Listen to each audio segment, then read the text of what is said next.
உண்டாகட்டும். மறுபடியும் ஒரு விஷயம் கூட இந்த காணொலி மூலமாய் கண்டு கர்த்தர் நாமத்தை மகிமைப்படுத்திக் கொண்டிருக்கிற ஒவ்வொருவரையும் அன்போடு கூட வாழ்த்துகிறேன், வரவேற்கிறேன்.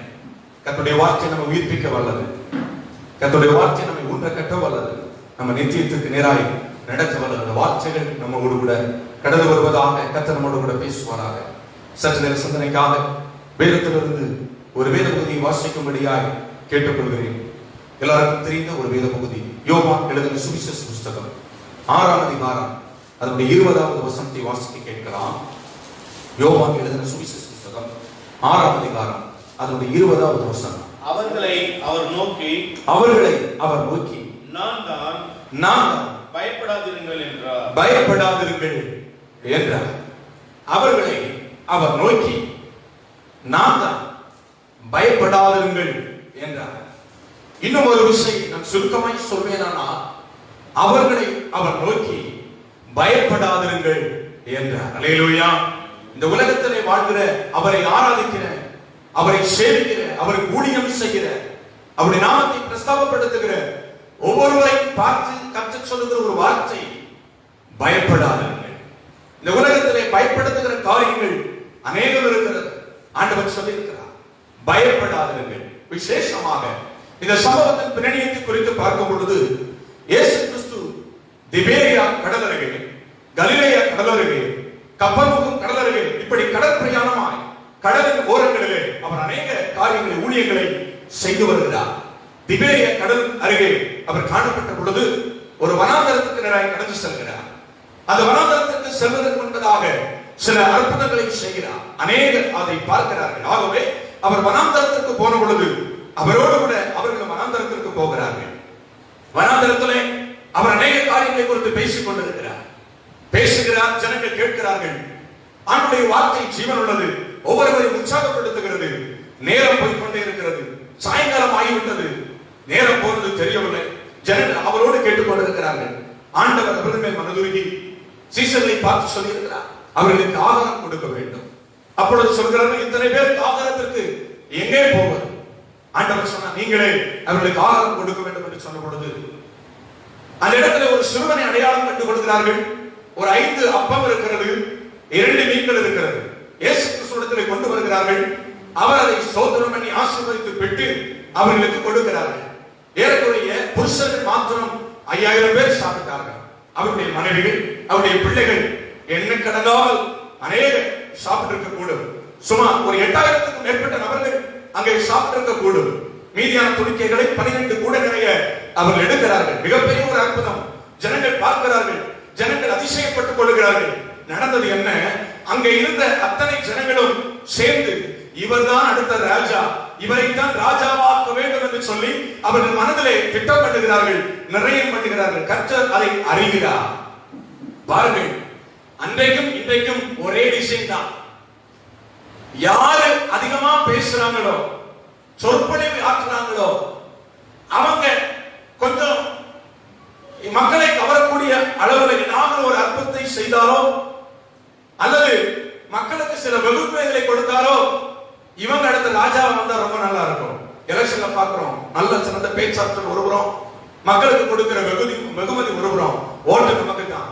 அதே போலதான் அன்னைக்கு இருந்திருக்கும் நினைக்கிறேன். ஜனங்களுக்கு அநேக சொற்பொழிவு கிடைத்தது, ஆண்டுடைய வார்த்தைகள் கிடைத்தது. அவர்களை எல்லாம் அவர்கள் பிரச்சாரம் என்று நினைத்தார்களோ நம்ம தெரியவில்லை. இன்னொரு பார்த்து அற்புதங்கள் நடக்கிறது, அதிசயங்கள் நடக்கிறது.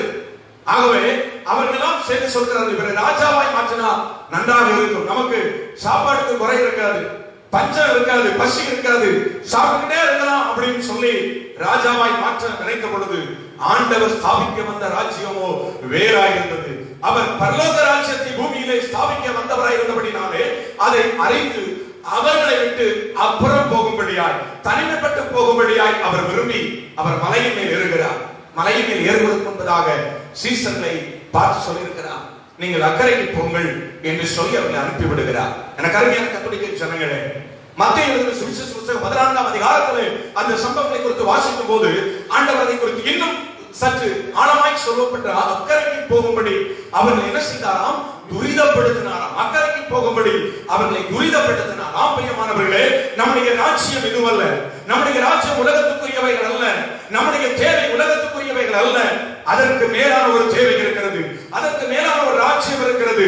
ஆண்டவர் பரலோக ராஜ்யத்தின் ராஜாவாய் இருக்கிறார். அவர் தன்னை தாழ்த்தி இந்த பூமியிலே வந்து உங்களையும் என்னையும் பரலோக ராஜ்யத்துக்கு அழைத்து செல்லும்படியாக மனம் திரும்புங்கள், பரலோக ராஜ்யம் சமீபித்திருக்கிறது என்று பிரசங்கம் பண்ணிக்கொண்டு அவர் தன்னுடைய ராஜ்யத்தை பூமியிலே ஸ்தாபிக்க வரும் பொழுது, இங்கே இருக்கிற சிலரோ பூமியிலே ராஜ்யத்தை ஸ்தாபிக்க வந்தார் என்று சொல்லி அவரை புறந்தள்ளுகிற ஒரு சூழ்நிலைகளை, அதற்கு நேராய் அவரை ஸ்தோத்திரம் வற்புறுத்துகிற சூழ்நிலைகளை நாம் பார்க்கிறோம். ஆண்டவர் சீசர்களை பார்த்து சொல்லி இருக்கிறார், இவர்களோடு கூட இருந்தால் நீங்கள் மாறிவிட ஒருவேளை சூழ்நிலை இருக்கிறது.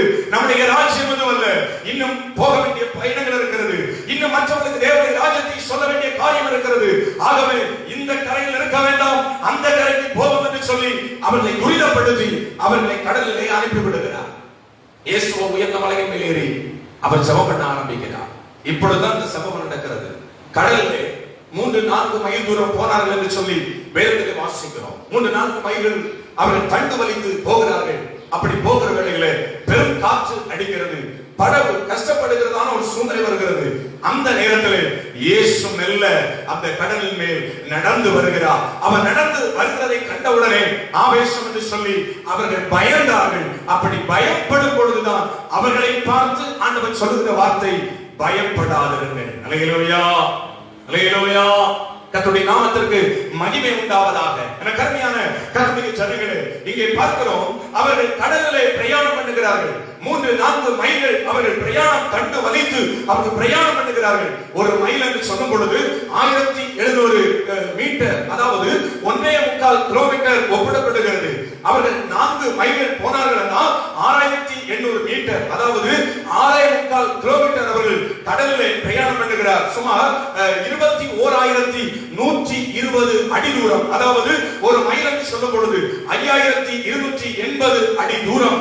ஆக 4 மைல்கள் அவர்கள் கடந்து சென்றார்கள். ஆனால் 21,120 அடி மைல் அடி தூரம் கடலிலே அவர்கள் தண்டு வலித்து, சாதாரண நிலைமையில் அல்ல, பெரிய காற்றின் மத்தியிலும் தண்டு வலித்து அவர்கள் கடந்து சென்றிருக்கிறார்கள். ஒருவேளை நான் நினைக்கிறேன், தண்டு வலித்து அவர்கள் சரீரம் பலவீனப்பட்டு அவர்கள் சரீரம் சோர்வுற்று இனி என்னால் தண்டு வலிக்க முடியுமோ என்று சொல்லி கலங்கிக் கொண்டிருக்கிற நேரத்தில் ஆண்டவர் அவர்களை பார்த்து சொல்லி இருக்கிறார், பயப்படாதிருங்கள், நான் வந்து விட்டேன். அல்லேலூயா. எனக்கு அருமையான கர்த்தருடைய ஜனங்களே, உன்னுடைய வாழ்க்கையில் நீ கஷ்டப்பட்டு பிரயாசப்பட்டு பிரச்சனைகள் மத்தியிலே நீ முன்னோக்கி கடந்து சென்று கொண்டிருக்கலாம். இனி உன்னுடைய வாழ்க்கையை அடியெடுத்து வைக்க முடியுமா என்று சொல்லி நீ கலங்கிக் கொண்டிருக்கலாம். உன்னுடைய ஊழியத்திலே பல பிரச்சனைகளை சந்தித்து இனி இந்த ஊழியத்தை செய்ய முடியுமோ என்ற நிலைமையில நீ அங்கலாய்த்து முன்னேறி கடந்து சென்று கொண்டிருக்கலாம். ஆண்டவர் சொல்லி இருக்கிறார், மகனே மகளே, நீ பயப்படாதே, நான் உன் அருகிலே வந்து விட்டேன். அல்லேலூயா. கருமையான கர்த்தருடைய ஜனங்களே, இரண்டாவதாக நாம் ஒரு காரியத்தை குறிப்பிட முடியும். சுற்றிலும் காற்றினாலே அலை மோதுகிற ஒரு சூழ்நிலை, கொந்தளிக்கிற ஒரு நிலைமை. இன்னைக்கு வாழ்க்கையிலே பல கொந்தளிப்புகள் இருந்து கொண்டிருக்கிறதோ, உன்னுடைய குடும்பத்திலே பல கொந்தளிப்புகள் இருந்து கொண்டிருக்கிறதோ, உன்னுடைய ஊழியத்திலே பல கொந்தளிப்புகள் இருந்து கொண்டிருக்கிறதோ, ஆண்டவர் சொல்லியிருக்கிறார், நீ பயப்படாதே, நீ பயப்படாதே, நான் வந்திருக்கிறேன். பாருங்க, 5000 பேர் போஷித்தாங்க. மீதியான துணிக்கைகளை 12 கூட நிறைய எடுத்தாங்க. நல்ல சாப்பாடு, சாப்பிட்ட சாப்பாடெல்லாம் ஜீரணமாய் போச்சு, சாப்பிட்ட சாப்பாடெல்லாம் இறைச்சாச்சு. முடிஞ்ச அளவுக்கு போராடி பாக்குறாங்க, போய் கொண்டிருக்கிறாங்க. ஒருபுறம் சூழ்நிலைகள் எப்படி இருக்கிறது, இன்னொரு புறம் பாத்தீங்கன்னா கடல் மேல இயேசு நடந்து வருகிறார். நடந்து வருகிறதை கண்டவுடனே ஆவேசம் என்று சொல்லி அவர்கள் அலர்ந்தார்கள் என்று வேதம் சொல்லுகிறது. ஆவேசம் என்று சொல்லி பயந்தார்கள்.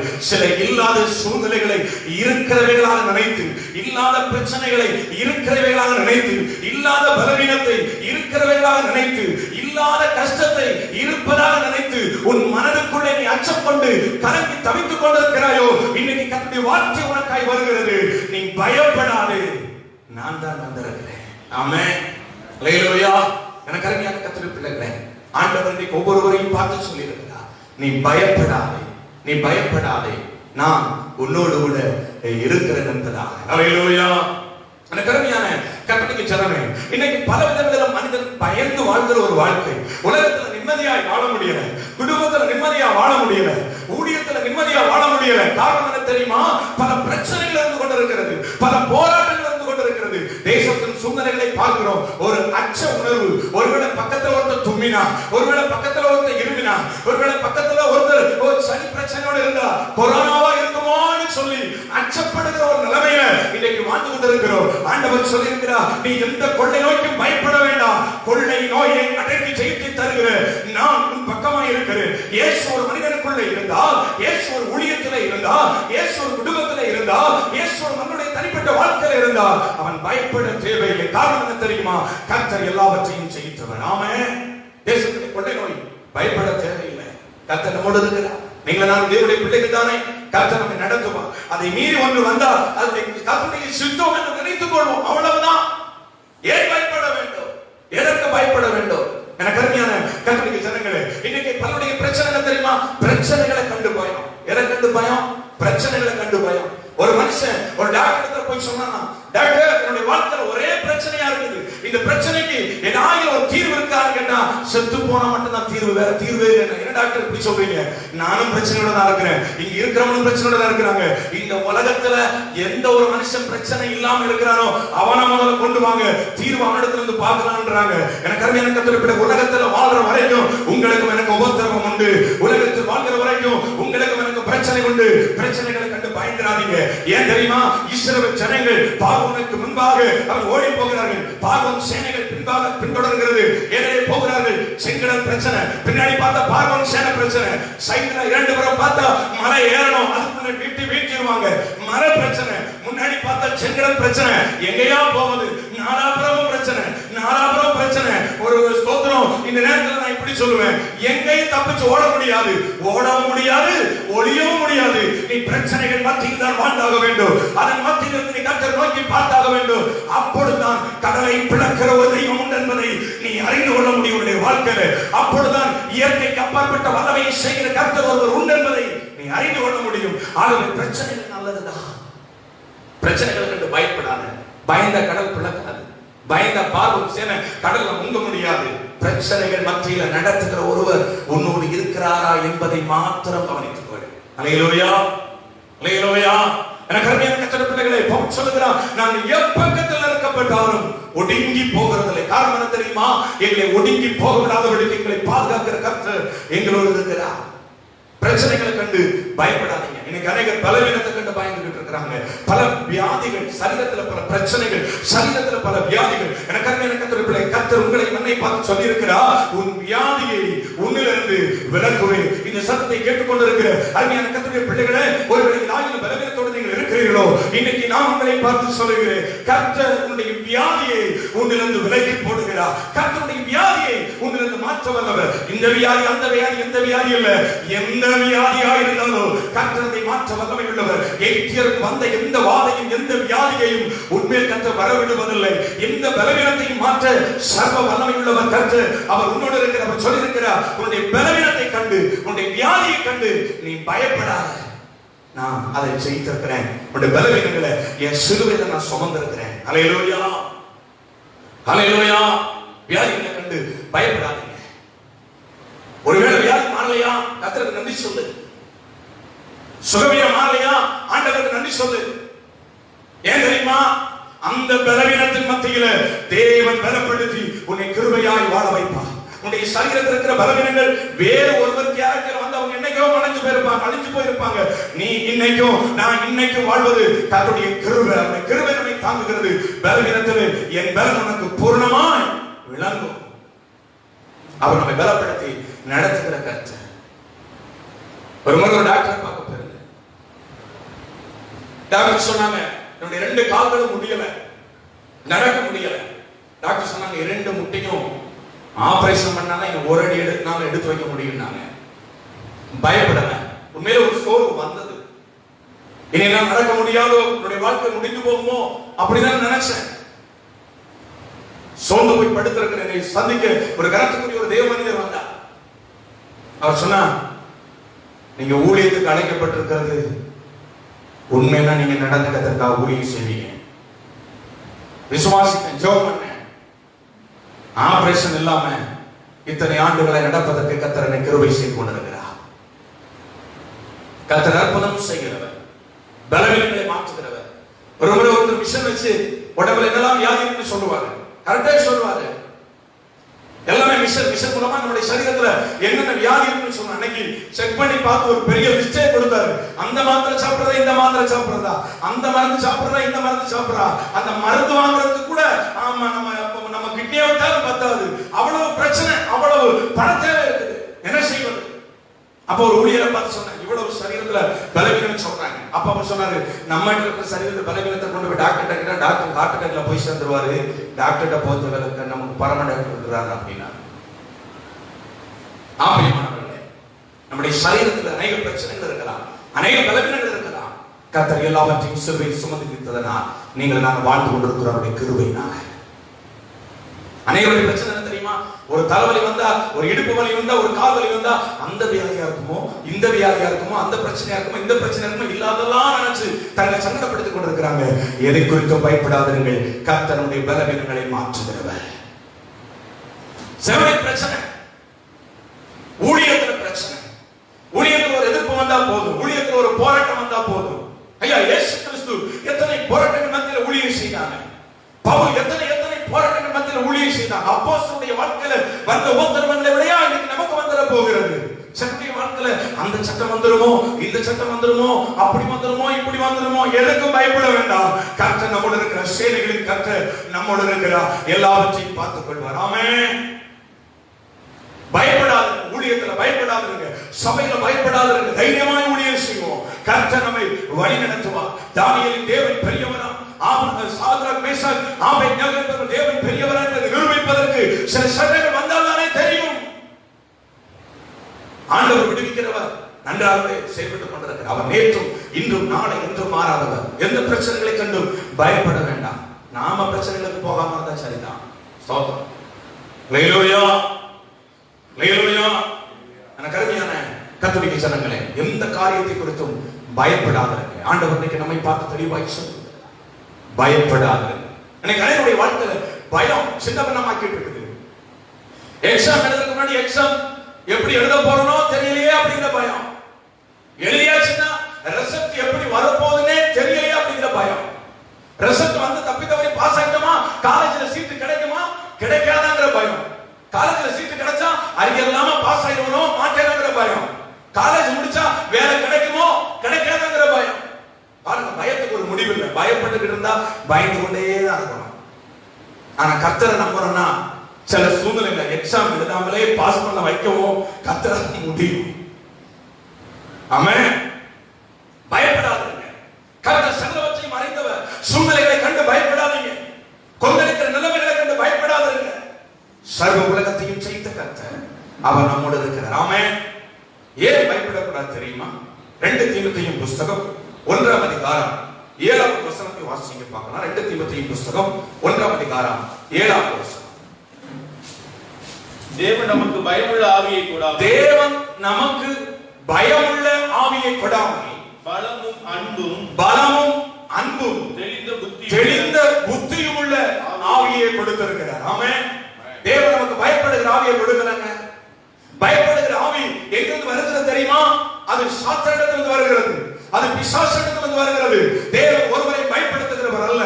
அவருடைய ஆவி ஒவ்வொருவருக்கும் தைரியத்தை கொடுக்கிறது. அருமையான சகோதரி சகோதரியே, தேவன் நம்மை பலப்படுத்துகிறவர். தைரியத்தின் ஆவியை நமக்கு கொடுத்திருக்கிறார், பலமுள்ள ஆவியை நமக்கு கொடுத்திருக்கிறார். பிசாசிலிருந்து வருகிற ஒரு ஆவி, பயப்படுத்துகிற ஆவி, அந்த ஆவி நமக்குள்ளே வரும்பொழுது நாம் பயப்படுகிறோம்.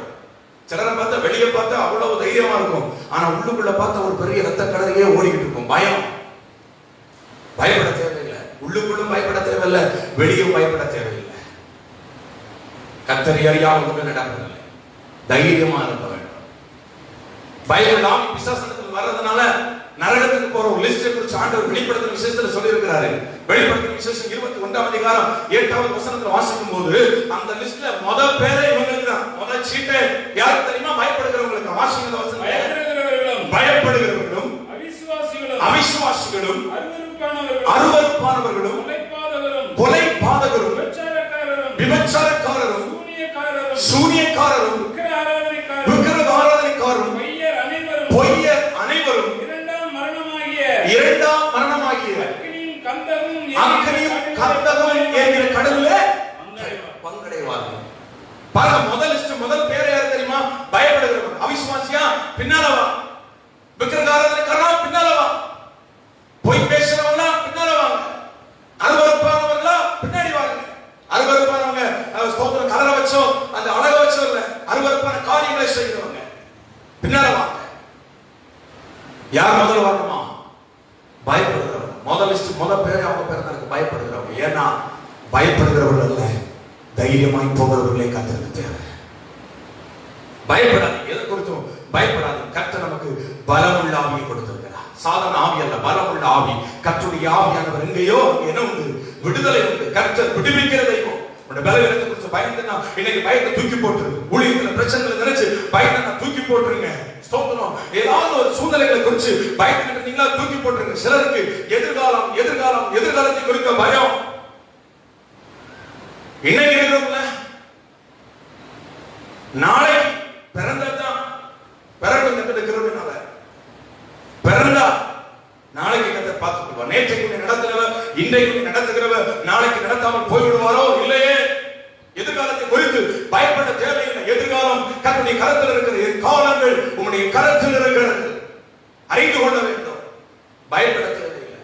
தேவன் நமக்கு பலமுள்ள ஆவியை கொடுத்திருக்கிறார். முதலாவது ஆண்டவர் நமக்கு கொடுத்திருக்கிறார். ஏன் பயப்படக்கூடாது? பலமுள்ள ஆவியை கொடுத்திருக்கிறார். ஆமென், அல்லேலூயா. இரண்டாவதாக அங்கே சொல்லப்பட்டிருக்கிறது, ஆண்டவர் அன்பை நமக்குள்ளே கொடுத்திருக்கிறார். ஆமென். தேவ அன்பு ஒரு மனிதனுக்குள்ள இருந்தால் அவன் பயப்பட தேவையில்லை.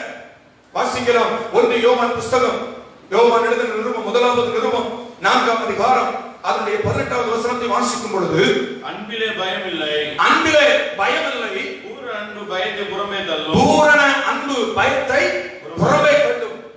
அன்பிலே என்ன? பயம் இல்ல.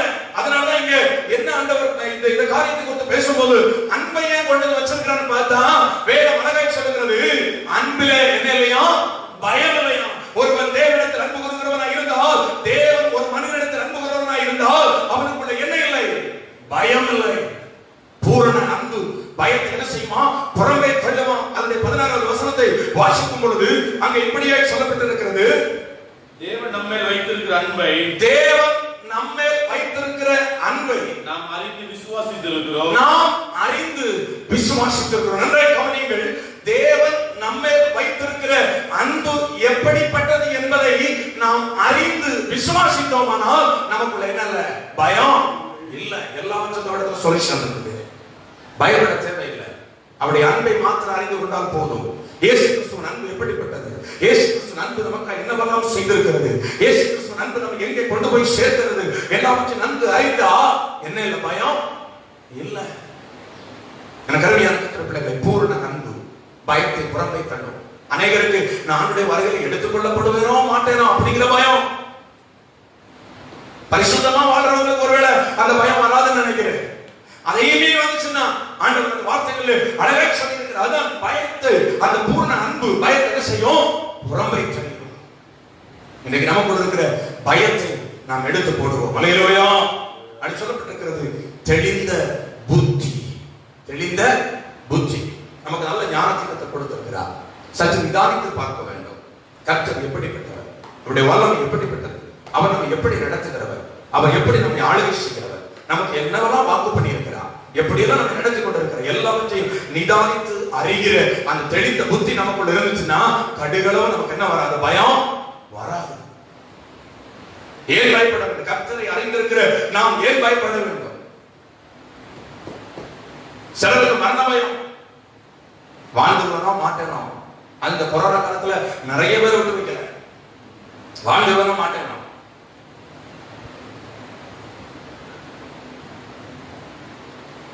எனக்கு கருமையான கர்த்தருடைய ஜனமே, வேதம் அழகாக சொல்லுகிறது, பரிகரிக்கப்படும் கடைசி சத்துரு என்னது? மரணம். இந்த உலகத்தில் ஒரு மனிதன் வாழ்கிற வரைக்கும் பல சத்துருக்களோடு போராடி கொண்டிருக்க வேண்டும். மரணத்தை கண்டு பயப்பட தேவையில்லை. கிறிஸ்து எனக்கு ஜீவன், சாவு எனக்கு ஆதாயம். இன்னைக்கு மரித்தா நான் கர்த்தரோடு, நான் வாழ்ந்து கொண்டிருந்தா அவர் என்னோடு. இந்த தைரியம் இருக்கும். நமக்கு எதுக்கு பயம் வருகிறது?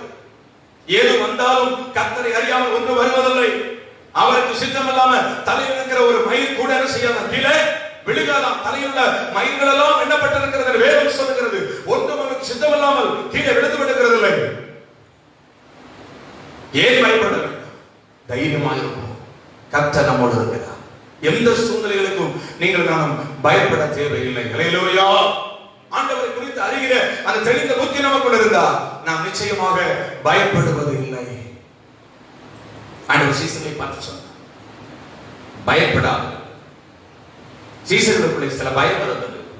கர்த்தர் அவைகளை மாற்றினார். இன்றைக்கு ஒருவேளை உங்களுக்குள்ள எனக்குள்ள இருந்தா சில பயம் இருந்தா அதை நாம் மாற்றுவதற்கு அர்ப்பணித்தாக வேண்டும். ஊழியத்தில் பயம் இருந்தால் மாற்ற வேண்டும். தனிப்பட்ட வாழ்க்கையில பயம் இருந்தால் மாற்றணும். குடும்பத்துக்கு நான் பயம் இருந்தால் மாற்றணும். எதிர்காலத்தை குறித்த பயம் இருந்தால் மாற்றணும். பலவீனத்தை குறித்த பயம் இருந்தால் மாற்றணும். ஏன் தெரியுமா? தேவனுடைய அற்புதங்கள் நம்மிடத்தில் கிரியை செய்ய முடியாமல் இந்த பயம் சில வேளைகளை தடுக்கிறதா இருக்கிறது.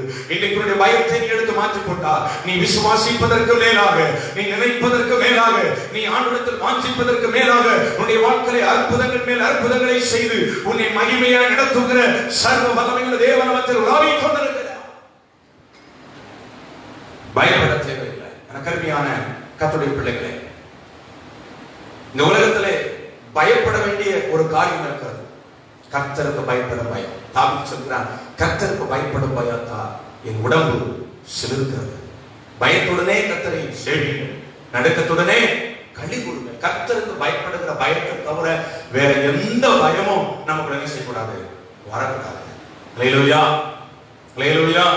எனக்கு அருமையான கர்த்தருடைய பிள்ளைகளே, யார் இந்த உலகத்துல பயப்படாம வாழ முடியும்னா, யார் இந்த உலகத்துல பயப்படாம இருப்பாங்க அப்படின்னா, ஒரு சில காரியங்களை குறித்து நான் சொல்ல முடியும். முதலாவதாக ஏசாயா தீர்க்கதரிசன புத்தகம் 41ஆம் அதிகாரம் 10வது வசனம்.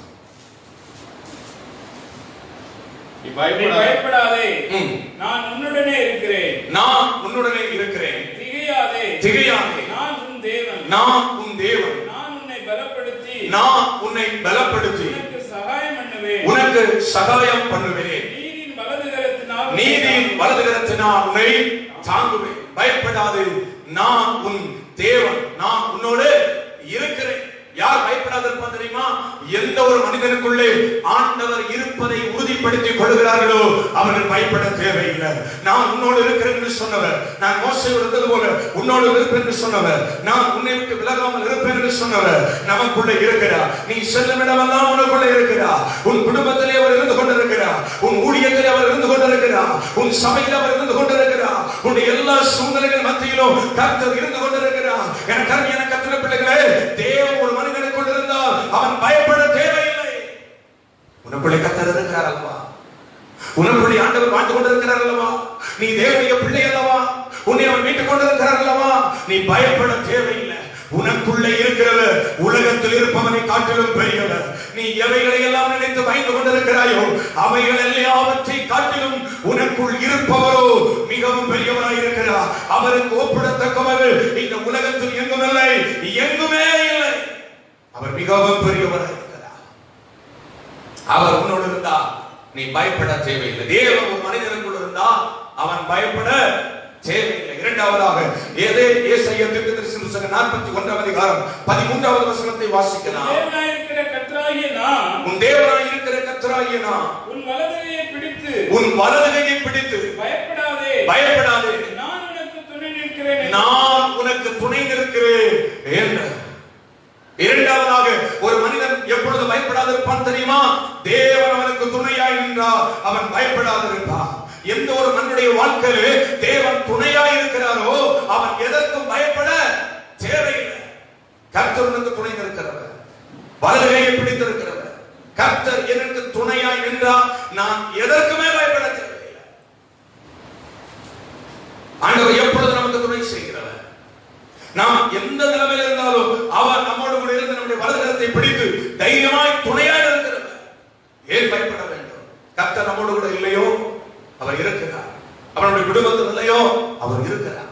அவர் நமக்கு எல்லாவற்றையும் துணை செய்து கொண்டிருக்கிறார். இதுவரை அவர் நமக்கு துணையாய் இருக்கிறதுனாலதான் நீங்கள் நான் வாழ்ந்து கொண்டிருக்கிறோம். ஆமென். பயப்பட தேவையில்லை. கர்த்தர் ஒரு மனிதனுடைய வாழ்க்கையில துணையா இருந்தா பயப்படவே தேவையில்லை. கர்த்தர் நமக்கு துணையா இருக்கிறாரா? இன்னைக்கு அநேக நேரங்களில் கர்த்தரை விட்டுட்டு வேற எதையோ சைட்ல துணைக்கு தேடிட்டு இருக்கிறோம்.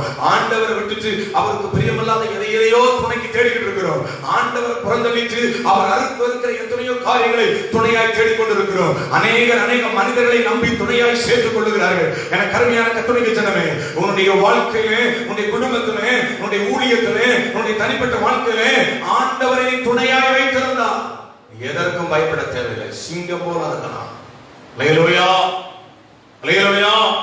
மூன்றாவதாக ஏசாயா தீர்க்கதரிசி புத்தகம் 43 அதிகாரம் 1வது வசனத்தை வாசிக்கும் பொழுது, இப்போதும் யாக்கோபே, உன்னை சிருஷ்டித்தவரும் உன்னை உருவாக்கினவரும் ஆகிய கர்த்தர் சொல்லுகிறதாவது, பயப்படாதே, உன்னை மீட்டுக் கொண்டே, உன்னை பெயர் சொல்லி அழைக்கிறேன், நீ என்னுடையவன். பாருங்கள், ஆண்டவரால் மீட்கப்பட்டவர்கள் எதற்கும் பயப்பட தேவையில்லை. பாவ செட்டில் இருந்து கொண்டிருந்த நம்மை, அழிவின் குடிக்குள்ளே விழுந்து கிடந்திருந்த நம்மை ஆண்டவருடைய இரத்தத்தினால் மீட்டுக் கொண்டிருக்கிறார். அவர் அவையிலிருந்து நம்மை தூக்கி எடுத்திருக்கிறார். கண்மலையிலே நம்மை நிறுத்தி வைத்திருக்கிறார். ரட்சிக்கப்பட்டிருக்கிறோம், ஆண்டவருக்குள்ளாக காக்கப்பட்டிருக்கிறோம். அவரால் மீட்கப்பட்டவர்கள் பயப்பட தேவையில்லை. வேதம் சொல்கிறது, கர்த்தரால் மீட்கப்பட்டவர்கள் ஆனந்த களிப்புடன் பாடியவர்கள் எங்கே வருவார்களாம்? சீயோனுக்கு வருவார்களாம். மீட்கப்பட்டவர்கள். இன்னைக்கு மீட்பின் அனுபவம் நமக்குள் இருக்கிறதா? அநேகர் மீட்கப்படுகிறார்கள், ஆனால் மீட்பின் நாளுக்கு முத்திரையப்பட்ட பரிசுத்த ஆவியானவரையோ துக்கப்படுத்திக் கொண்டிருக்கிறார்கள். அதனால இன்னைக்கு அநேக பயங்கள் கடந்து வருகிறது. மாம்சத்தின் கிரியைகளினாலே, தேவனுக்கு பிரியமில்லாத காரியங்களினாலே இன்னைக்கு ஆண்டவரை துக்கப்படுத்துகிறார்கள். பரிசுத்த ஆவியானவரை துக்கப்படுத்தாதிருங்கள். ஆண்டவருடைய மீட்புக்குள்ளே உறுதியாக நிலைத்திருங்கள். இன்னும் கரைகளை அற்றவர்களாய் நம்மை காத்துக் கொள்வதற்கு பிரயாசப்படுங்கள். இன்னும் தேவனுக்கு சுத்தமானவர்களாய் நிறுத்தி வைக்க நம்மை ஆயத்தப்படுத்திக் கொள்ள இன்னும் துரிதப்படுவோம். கர்த்தரால் மீட்கப்பட்டவர்கள் எதற்கும் பயப்பட தேவையில்லை. ஆண்டவர் உலகத்தில் மீட்டுக் கொண்டிருக்கிறாரே, அவருடைய பிள்ளையாய் மீட்டுக் கொண்டிருக்கிறாரே, அவருக்கு சொந்த ஜனமாய் மீட்டுக் கொண்டிருக்கிறாரே, அவரால் தெரிந்து கொள்ளப்பட்ட ஜனமாய் இருக்கிறோமே, நீங்கள் நான் பயப்பட தேவையில்லை. யாரெல்லாம் ஆண்டவரால் மீட்கப்பட்டார்களோ அவர்கள் எதற்கும் பயப்பட தேவையில்லை. எனக்கு அருமையான கர்த்தருடைய பிள்ளைகளே, ஒரு மனிதனுக்குள் ஆண்டவர் இருந்தால் அவன் பயப்பட தேவையில்லை. ஒரு மனிதனுக்கு ஆண்டவர் துணையா இருந்தால் அவன் பயப்பட தேவையில்லை. ஒரு மனிதன் ஆண்டவரால் மீட்கப்பட்டிருந்தால் அவன் பயப்பட தேவையில்லை. ஒரு மனிதன் ஆண்டவரால் தெரிந்து கொள்ளப்பட்டவனாய் இருந்தால் அவன் பயப்பட தேவையில்லை. ஏசாயா 44 அதிகாரம் 2வது வசனத்திலே அந்த காரியத்தை குறித்து நாம் அங்கே பார்க்க முடியும். ஆண்டவரால் தெரிந்து கொள்ளப்பட்டு தாயின் கர்ப்பத்தில் உருவாக்கும் முன்னதாகவே அவரால் தெரிந்து கொள்ளப்பட்ட தேவ பிள்ளைகளாய் இருந்தால் நாம் பயப்பட தேவையில்லை. கர்த்தர் அவர்களுக்கு யெஷூரனே என்று பெயரை வைத்திருக்கிறார். நீங்கள் நானும் பயப்படவே தேவையில்லை. கர்த்தரால் தெரிந்து கொள்ளப்பட்ட விலையேற பெற்ற ஜனமாக இந்த ஜனத்தை எனக்கு ஏற்படுத்தினேன். இவர்கள் துதியை சொல்லி வருவார். அதை மட்டும் செஞ்சா போதும். ஆண்டவர் துதிச்சுக்கிட்டே இருந்தா போதும். முன்னாடி ஒரு பெரிய மலை ஏறினாலும் ரைட், ஆண்டவர் துதிங்க. எவ்வளவு பெரிய தடையா இருந்தாலும் ஆண்டவர் துதிங்க. எவ்வளவு பெரிய உபத்திரவமா இருந்தாலும் ஆண்டவரை துதிங்க. துதித்தால் எந்த தடையும் விலகும். கலங்கி நிற்க தேவையில்லை. இந்த கலைஞர் கலங்கி நிற்கிறோம். இந்த கருமையான கத்திர பிள்ளைகளே, தேவனுடைய தேர்ந்தெடுப்பின் பாத்திரமாய் நீ காணப்பட்டா தைரியமாய் ஊழியம் செய்யலாம். தைரியமாய் விசுவாச வாழ்க்கையை நடத்தி செல்லலாம். தைரியமாய் நீ கர்த்தருக்காக வாழலாம். பயப்பட தேவையில்லை. லூக்கா எழுதின சுவிசேஷ புத்தகம் 1வது அதிகாரம் 30வது வசனத்தை வாசிக்கும் பொழுது அங்கே சொல்லப்பட்டிருக்கிற மரியாதை பார்த்து, பயப்படாதே, தேவனுடைய கிருபையை பெற்றவளே, நீ என்ன செய்யாத, பயப்படாதே, தேவனுடைய கிருபை பெற்றாய். யார் உன்னிடத்தில் தேவ கிருபை இருக்கிறதோ, யார் ஒரு தேவனுடைய கிருபையை பெற்றிருக்கிறார்களோ அவர்கள் பயப்பட தேவையில்லை. மரியாதை சில காரியங்களை குறித்து பயந்து கொண்டிருந்தார். அவளுக்கு அநேக காரியங்கள் முன்னறிவிக்கப்பட்ட பொழுது இது எப்படி ஆகும் என்று சொல்லி பயந்து கொண்டிருந்தார். ஆண்டவர் சொன்னாங்க, நீ கிருபை பெற்றவன், நீ பயப்பட தேவையில்லை. ஆண்டவர் ஒவ்வொருவரையும் அழைக்கும் போதே ஒவ்வொருவருக்காய் கிருபை கொடுத்திருக்கிறார். யோனாவிலே வாசிக்கிறோம், பொல்லாத மாயை பற்றி கொள்கிறவர் தங்களுக்கு ஒரு கிருபையை போக்கடிக்கிறார். அநேக நேரங்களில் இந்த மாயா உலகத்தை பற்றி கொண்டு நமக்கு வருகிற கிருபையை போக்கடித்துக் கொண்டிருக்கிறோம். நமக்குள்ள தேவ கிருபை இருக்கிறது. பயப்பட தேவையில்லை. எந்த சூழ்நிலையிலும் பயப்படாமல் தேவனுக்கு மாத்திரம் பயந்து நீ வாழ்ந்தா உடைய வாழ்க்கையை ஆசீர்வதிக்கவரால் கூடும், ஊழியத்தை பிறகு பண்ணவரால் கூடும், உடைய குடும்பத்தை வர்த்திக்க பண்ணவரால் கூடும், உடைய தேவைகளை சந்திக்கவரால் கூடும், உடைய பலவீனத்தை மாற்றவரால் கூடும், உடைய எல்லா சூழ்நிலைகளை மாற்றி உன்னை ஆசீர்வதித்து உயர்த்த அவரால் கூடும். ஒருவேளை இந்த சத்தை கேட்டுக்கொண்டு உடைய உள்ளத்துக்குள் ஏதோ ஒரு பயத்தினால, ஏதோ ஒரு சூழ்நிலை நான் நடுங்கி திகைத்துக் கொண்டிருந்தார், ஏதோ ஒரு காரியம், அது எதுவோ இருக்கட்டும், பயம் கொண்டிருக்கிறாயோ, இன்னைக்குடைய பயத்தை ஆண்டுடைய சமூகத்தில் இறக்கி வச்சு விட்டு பயத்தை எல்லாம் வெளியேற்று. ஆண்டு ஒரு புதிய மனுஷியாக உன்னை நிறுத்த பார்க்கிறார். உன்னுடைய வாழ்க்கையில நீ ஆசீர்வாதத்தை சுதந்திரித்துக் கொள்ள போகிறார். பயப்படாத, அற்புதங்களை காண்பீர்கள். பயப்படாதீர்கள், தெய்வ மகிமையை காண்பீர்கள். பயப்படாதீர்கள், தெய்வ வல்லமையை காண்பீர்கள். கர்த்தருடைய வாழ்க்கையை செய்கிற காரியங்கள் மிகவும் பயங்கரமாக இருக்கும். பயந்து கொண்டிருக்கிறாயோ? ஆண்டவரே, உடைய பலமுள்ள ஆவியனை தாங்கட்டும், உடைய பலமுள்ள ஆவியனை தாங்கட்டும், உடைய உற்சாக ஆவி என்னை தாங்கட்டும் ஆண்டவரே. தெய்வ சமூகத்தில் ஆண்டவரே, நான் ஆண்டவரே பலவீனமான மனிதன் தான், நான் சில காரியங்களுக்காக பயந்து கொண்டிருக்கிறேன், என்னை தைரியப்படுத்தும் என்று சொல்லி ஜெபிக்கலாம். கர்த்தர் உங்களை தைரியப்படுத்துகிறா. ஜெபம் பண்ணலாமா? தெய்வ சமூகத்தில் ஒரு விஷயம் நம்ம ஏற்படுத்தி ஜெபம் பண்ணலாமா? பயப்படுகிறவன் அல்ல,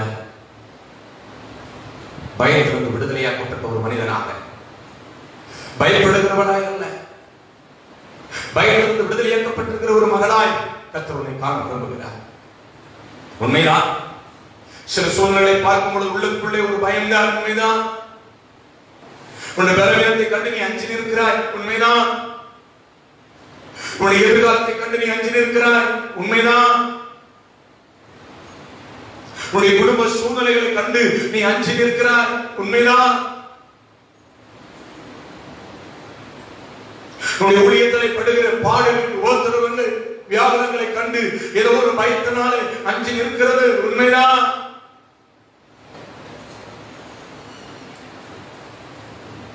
ஆண்டவருடைய பயத்தை நோக்கி பேசிக் கொண்டிருக்கிறார். பயம் உன்னை விட்டு நீங்க கடவுள். எந்த காரியத்தை குறித்து பயந்து கொண்டிருந்தால், எந்த காரியத்தை குறித்து நினைச்சிருந்தாலும், இன்றைக்கு கர்த்தர் ஒரு பலமுள்ள ஆவியை உனக்குள்ளே கொடுத்து கொண்டிருக்கிறார். ஒரு பலமுள்ள ஆவியை உனக்குள்ளே கட்டளையிட்டுக் கொண்டிருக்கிறார். தேவ சமூகத்தில் ஏற்படுத்தி ஜெபிக்கும் பொழுது கர்த்தர் உன்னை மாற்ற வல்லமை உள்ளவர். ஹல்லேலூயா. பயப்படாதே மனமே, உன்னை காத்திடுவே உன்னை தினமே. பயப்படாதே நீ மனமே, உன்னை காத்திடுவே உன்னை தினமே. அற்புதங்கள் நான் செய்திடுவே, அற்புதங்கள் நான் செய்திடுவே. உன்னை அதிசயமாய் நான் நடத்திடுவே, உன்னை அதிசயமாய் நான் நடத்திடுவே. நான் உன்னை விட்டு விலகுவதில்லை, நான் உன்னை என்று கைவிடுவதில்லை. நான் உன்னை விட்டு விலகுவதில்லை, நான் உன்னை என்று கைவிடுவதில்லை. நான் உன்னை காண்கின்ற தேவன், கண்மணி போல் உன்னை காப்பே. நான் உன்னை காண்கின்ற தேவன், கண்மணி போல் உன்னை காப்பே. உன்னை விட்டு விலகுவதில்லை, நான் உன்னை என்று கைவிடுவதில்லை. நான் உன்னை விட்டு, நான் உன்னை என்று கைவிடுவதில்லை. ஆண்டவர் உன்னை காண்கிற தெய்வம். இன்னைக்கு உன்னை கர்த்தர் காண்கிறார், உன்னுடைய வாழ்க்கையை மாற்றுகிறார். செபிப்போமா? உங்களை நேசிக்க நல்ல ஆண்டவரே, இந்த நேரத்தில் உங்களுடைய வார்த்தைகளுக்காக நன்றி செலுத்துகிறோம் ஆண்டவரே. பல சூழ்நிலைகளிலும் பல காரியங்களை நினைத்தும் கலங்கி பயந்து நிற்கிற நாட்களில் கர்த்தர்களை பார்த்து நீ பயப்படாதே நீ சொன்னேன். உங்களுடைய நல்ல வார்த்தைகளுக்காக நாங்கள் நன்றி செலுத்துகிறோம் ஆண்டவரே. எங்களுடைய வாழ்க்கையில் இருக்கிற எல்லா பயத்தையும் கர்த்தர்களை விட்டு மாற்றுவீராக. சங்கீதக்காரன் தாவீது சொல்கிறது போல, நான் பயப்படும் நாளிலே உம்மை நம்புவேன் என்று சொன்னது போல, ஆண்டவரே கர்த்தாவே, இன்றைக்கு அநேக பயங்கள் ஒருவேளை காணப்பட்டாலும் அதன் மத்தியில் நாங்கள் உம்மை நம்புகிறோம். ஆண்டவரே, உம்மை நம்பி ஆண்டவருடைய சமூகத்தில் எங்களை அர்ப்பணிக்கிறோம். எங்களுடைய எல்லா பயத்துக்கும் எங்களை நீங்களாக்கி கர்த்தர் விடுவிக்கும்படிக்காக நாங்கள் ஜெபிக்கிறோம்ப்பா. நான் கர்த்தரை தேடினேன், அவருடைய எல்லா பயத்துக்கும் நீங்களாக்கி எங்களை விடுவித்தார் என்று சொன்னது போல, இந்த வார்த்தையை கேட்டுக்கொண்டிருக்கிற, இந்த ஜெபத்திலே பங்கு கொண்டிருக்கிற ஒவ்வொருடைய வாழ்க்கையில் இருக்கிற எல்லா பயங்களும் இயேசுவின் நாமத்தினாலே விலகி போவதாக. பலவீனத்தை குறித்து யாரெல்லாம் பயந்து கொண்டிருக்கிறார்களோ, இயேசுவின் நாமத்தினாலே அவர்கள் பலவீனமும் பயமும் அவர்களை விட்டு விலகி போவதாக. திருமண காரியங்களை குறித்து யாரெல்லாம் பயந்து கொண்டிருக்கிறார்களோ, இயேசுவின் நாமத்தினாலே அந்த பயங்கள் அவர்களை விட்டு மாறட்டும். கடன் பாரங்களை குறித்து யாரெல்லாம் பயந்து கொண்டிருக்கிறார்களோ, இயேசுவின் நாமத்தினாலே அவர்கள் கடன் பாரங்கள் அந்த பயம் அவர்களை விட்டு மாறி போகட்டும். பலவிதமான பிரச்சனைகளினாலே, பலவிதமான உத்தரவுகளினாலே ஒரு நேரத்தில் கூட யாரெல்லாம் பயந்து கொண்டு உங்களை நோக்கி பார்த்து கொண்டிருக்கிறார்களோ, இயேசுவின் நாமத்தினாலே அவருடைய பயங்கள் பிரச்சனைகள் அவர்களை விட்டு மறைந்து போகட்டும். ஊழியத்தில் இருக்கிற போராட்டங்களை நினைத்து, உபத்திரவங்களை நினைத்து சோர்ந்து போய் பயந்து போய் யாரெல்லாம் இடத்தில் இருக்கிறார்களோ, இயேசுவின் நாமத்தினாலே அவர்கள் பயங்கள் அவர்களை விட்டு விலகி போவதா. கர்த்தர் ஒவ்வொருவரையும் பார்த்து சொல்லு, பயப்படா. நம்முடைய வார்த்தைகளுக்காக நன்றி ஆண்டவரே. இந்த உலகத்தில் நீர் எங்களை வைத்திருக்கிற நாளளவு நாங்கள் விக்கனகமின்றி, பயமின்றி, திகிலின்றி, திகிலுக்கு தூரமாவா என்று சொன்னது போல நாங்கள் வாழ்வதற்கு கர்த்தர் கிருபை செய்கிறார். ஒவ்வொருவரையும் பொறுப்படுத்திக் கொள்ளும், காத்துக்கொள்ளும். இயேசுவின் நாமத்தில் ஜெபிக்கிற ஜெபங்களிடம் நல்ல பிதாவே, ஆமென். என் ஆத்துமாவே கர்த்தரை ஸ்தோத்திரி, என் முழு உள்ளமே அவருடைய பரிசுத்த நாமத்தை ஸ்தோத்திரி. என் ஆத்துமாவே கர்த்தரை ஸ்தோத்திரி, அவர் செய்த சகல உபகாரங்களையும் மறவாதே.